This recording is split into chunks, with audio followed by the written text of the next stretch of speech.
भर भर थाली बताई द बबुआ, हो बताई द बबुआ, लोगवा देत काहे गारी बताई द बबुआ, लोगवा देत काहे गारी बताई द बबुआ, लोगवा देत काहे गारी बताई द बबुआ, लोगवा देत।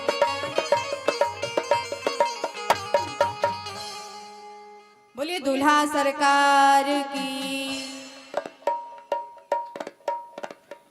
भगवान राम जी आनंद पूर्वक भोजन कर चुके। तो आप सभी को पता है कि जो दूल्हा की जो सालिन लगती है वो क्या करती है, दूल्हे सरकार की जूता चुरा लेती है और फिर कहती है कुछ दो या कोई शायरी बोलो, पैसा दो तब जूता दूंगी, नहीं तो भगवान राम जी की जो सालिन लगती थी सखियां, उन्होंने क्या किया कि राम जी का जूता चुरा लिया और राम जी का जूता चुरा के एक थाली ले लिया, सुंदर सी थाली, और ऊपर उस थाली के बीच में दोनों जूते को रख दिया, ऊपर से एक चमचमाता कपड़ा उड़ा दिया और उस थाली को लेकर राम जी के पास पहुंच गई। राम जी कोहबर में बाद में जाइएगा, पहले इनको प्रणाम कर लीजिए। तो राम जी ने कहा इस थाली में है क्या? सखियों ने कहा अरे महाराज इसमें कुल देवी हैं, हमारी कुल की देवी। पूजा तब तक सफल नहीं होगा जब तक आप हमारी कुल देवी को प्रणाम नहीं करेंगे। अच्छा राम जी प्रणाम करने वाले थे, कुल देवी का मुंह दिखाएं। राम जी ने कह दिया कि सखिया एक काम करो, आप अपनी कुल देवी का मुंह दिखा दो, कैसी है आपकी कुल देवी? सखियों ने कहा नहीं नहीं दूल्हे सरकार, हमारे यहाँ की परंपरा है, पहले दूल्हा प्रणाम करता है बाद में कुल देवी मुंह दिखाती है। लक्ष्मण जी ने कहा अच्छा आपके यहाँ का ऐसा नियम है, हमारे यहाँ का भी नियम है कि जपस में विवाह। अच्छा भरत जी पीछे थे, चारों थे ना, भगवान कोहबर में प्रवेश किए, चारों राजकुमार चुपचाप बैठे थे, आगे सारी सखियां बैठी थी और सखियों ने सोचा कुछ बातचीत होना शुरू हो, ऐसे चुपचाप बैठने से माहौल ठीक नहीं है। एक सखी को सहन नहीं हुआ तो एक सखी ने कहा अरे ये बड़े वाले जो राम है ना, है इतने काले हैं, इतने काले, यदि मेरी सीता जी बगल में ना बैठी होती तो दिखाई नहीं देती, इतने काले ना दिखा पाए, चुप रहो। लक्ष्मण जी ने कहा नहीं भैया ऐसी कोई पोल ही नहीं है, ये खोलेंगे क्या भैया? हम भी तो जानेंगे ऐसी पोल कौन सी है जो ये खोल देंगी तो हम मुंह भी नहीं दिखा पाएंगे, बोलो ऐसी कौन सी पोल है?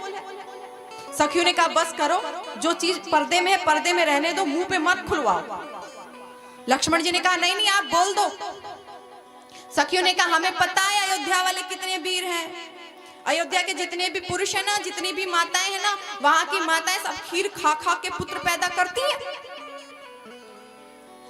लक्ष्मण जी ने कहा अच्छा मेरे अयोध्या में तो खीर खा खा के पुत्र पैदा होता है। जनकपुरी में आने के बाद पता चला कि जनकपुरी की महिलाओं को तो खीर भी नहीं खाना पड़ता, यहाँ तो जमीन खोद खोद के निकाल लेती है। इतना आनंद, इतना आनंद ओ राम जी कैले ससुरारी जनक।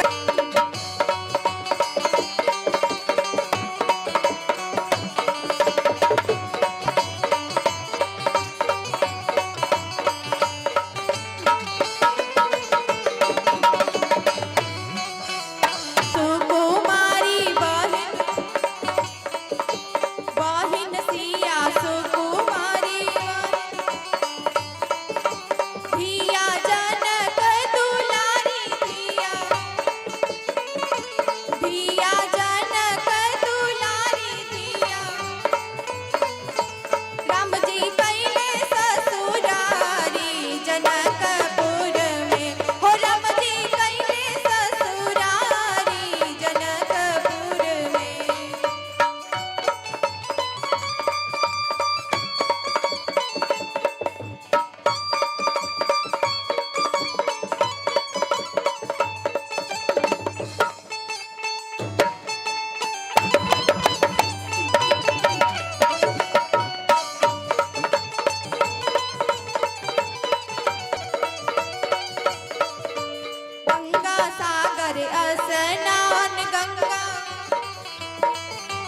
गंगा सागर स्नान गंगा दर्शन कर पाई भगवान दर्शन कर पाई भगवान दर्शन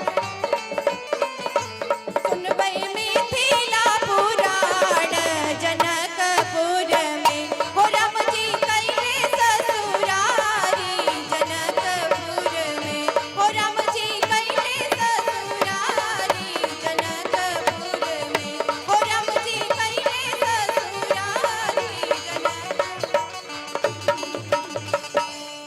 बोले दूल्हा सरकार की। भगवान श्री राम कुछ दिनों के बाद यहाँ से अयोध्या आते हैं। अयोध्या में मुंह दिखाई में श्री किशोरी जी को बहुत कुछ मिला है। गोस्वामी तुलसीदास जी ने यही बालकांड समाप्त करते हैं और अयोध्या कांड प्रारंभ करते हैं। आइए हम सभी लोग मिलकर अयोध्या कांड प्रारंभ करें। बोले भक्तवत्सल भगवान की।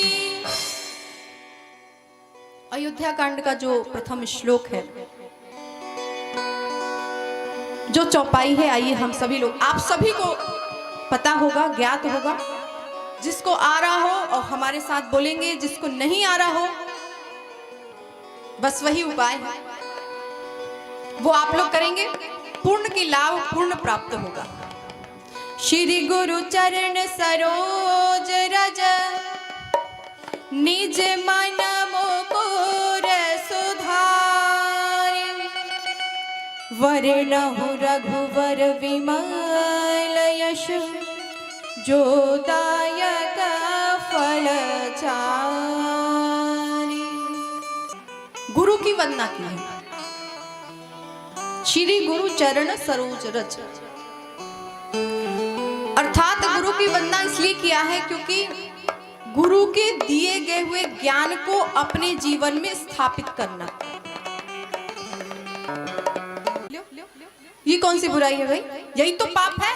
उसके मुंह पे आप बड़ाई कर रहे हो, आड़े में उसकी बुराई कर रहे हो, पाप है। उसके मुंह पर ही बोला जाए वो पाप नहीं, वो पुण्य है। पाप किसे कहते हैं? धर्म वृद्ध कोई काम आप करते हैं तो वो आप पाप करते हैं। शब्द कहता है ये काम करो और वो काम आप नहीं करते हो तो मतलब पाप कर रहे हो, सीधा सा अर्थ है। वेद पुराण शास्त्र संत कहते हैं झूठ मत बोलो, बोल रहे हो मतलब पाप। बुरी नजर मत रखो, रखते हो पाप कर रहे हो। कुछ गलत वस्तु मत पियो, आप पी रहे हो आप पाप कर रहे हो, सीधा सा अर्थ छोटा सा ही है। वेद विरुद्ध शास्त्र विरुद्ध आप कोई भी काम करते हैं वो पाप है। और राम कथा सुनने के बाद, राम जी के चरित्र को सुनने के बाद पाप करें, इसका अर्थ ये हमने सुना ही नहीं है, सुना ही नहीं है, नहीं सुना। या तो फिर तो पूरी कोशिश कर रहे हैं आपको सुनाए, अब पीछे वाले ना सुने तो हम क्या करें भाई, क्या करें? सुनना तो आपका धर्म है, आपका काम है, आप सुनो करो। बताना मेरा काम है, ये नर्क है, स्वर्ग है, ये अच्छा है, ये बुरा, ये पाप है, ये पुण्य है। करना ना करना आपके ऊपर है, करो आप। शास्त्र विरुद्ध कोई भी काम करते हैं तो हम पाप करते हैं, और शास्त्र जो बोलता है वो काम हम करते हैं, अर्थात हम पुण्य करते हैं।